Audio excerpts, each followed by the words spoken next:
Article number 58. 2 Unfortunate trends in sponsor communication. As passive real estate investors, we often focus on the numbers, IRR, equity multiples, and cash-on-cash returns. But I've discovered that a sponsor's communication patterns can tell you more about their operational excellence and investment philosophy than any pro forma.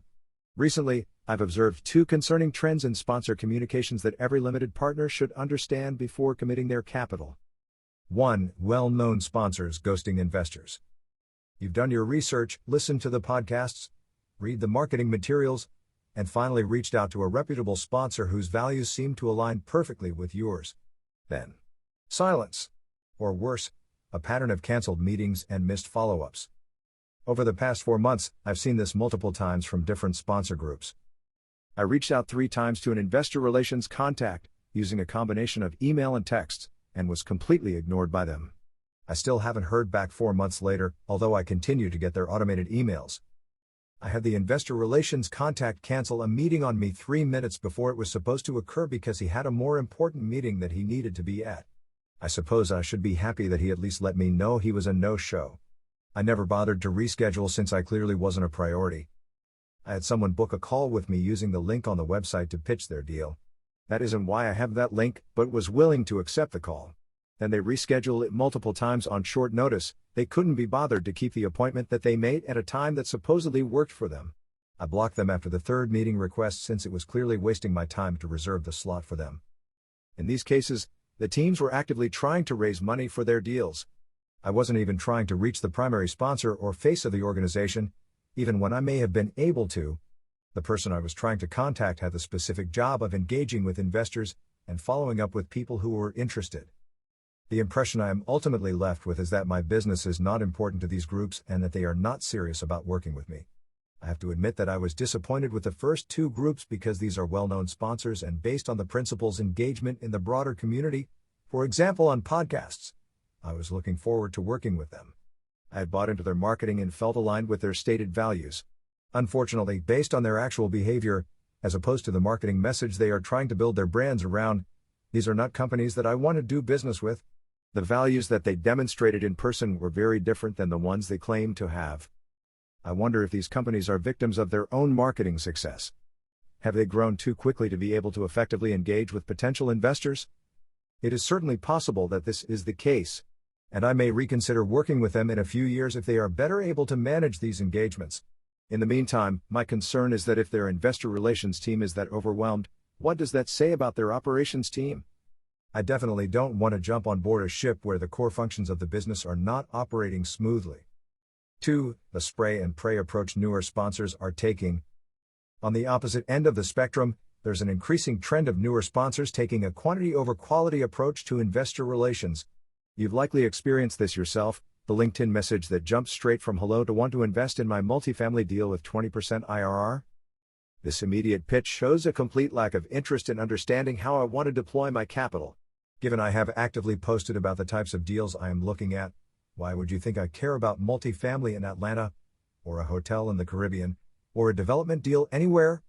These are clearly not in my buy box, and asking me to waste time listening to your pitch shows that you have spent absolutely no time researching me. Your underlying assumption is that all I care about is your IRR, nothing else. That is only true of the most naive investors, and those are people you should not want investing in your deals if you actually know what you are doing.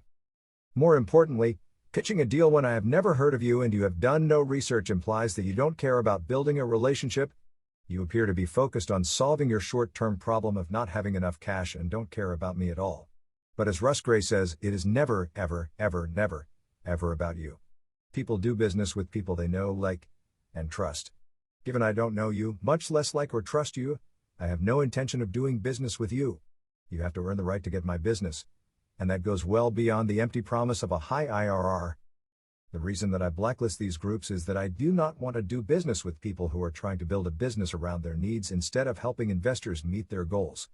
Without taking the time to build a relationship where we can both benefit, you have demonstrated your priorities, and they clearly do not align with mine. There are too many sponsors out there that I can build a long-term relationship with to risk working with people whose only priority is their own needs. I can't imagine that these groups are successful finding investors based on their haphazard approach. However, I am seeing enough people doing it that either they are finding the money they need or they are all following the playbook of a guru who has convinced them that this is the way to go. It is sad because I believe they are hurting their business more than they realize. Good communication isn't hard. On the positive side, with more and more sponsors following these two trends, it is easier for a good sponsor to stand out with an appropriate communication strategy. The steps are pretty simple. Focus on building a relationship with potential investors. Be clear about what you stand for, what types of deals you are looking at, and what your investment thesis is. Then share that information through social media and other forums. If you do cold outreach, focus on building a relationship, not getting an investment. Make sure you understand the goals of the investors you talk to and don't assume that they will be interested in your deal. Follow up with investors who express interest. By prioritizing your conversations with potential investors, you build the trust that is required to close the deal. Responding to inquiries and keeping your appointments is the minimum expectations of all investors, and by doing that you are setting yourself apart. If you are a sponsor, or a potential sponsor, please avoid these trends and treat your investors like friends, or at least partners, not ATMs. If you are a passive investor, don't reward this bad behavior with your hard-earned dollars. Align yourself with sponsors who demonstrate values that align with yours. Don't compromise on professional behavior and respect for your time. Look for sponsors that walk the walk, and don't just talk the talk. Remember that there are good sponsors out there. While it's easy to become frustrated with poor communication practices, remember that these challenges create opportunities for exceptional sponsors to stand out. As passive investors, we have the privilege of choosing partners who align with our values and demonstrate their operational excellence through every interaction. As a result, we have the power to influence the industry through our capital allocation decisions. Let's use it to improve things for everyone. This article is my opinion only, it is not legal, tax, or financial advice. Always do your own research and due diligence. Always consult your lawyer for legal advice, CPA for tax advice, and financial advisor for financial advice.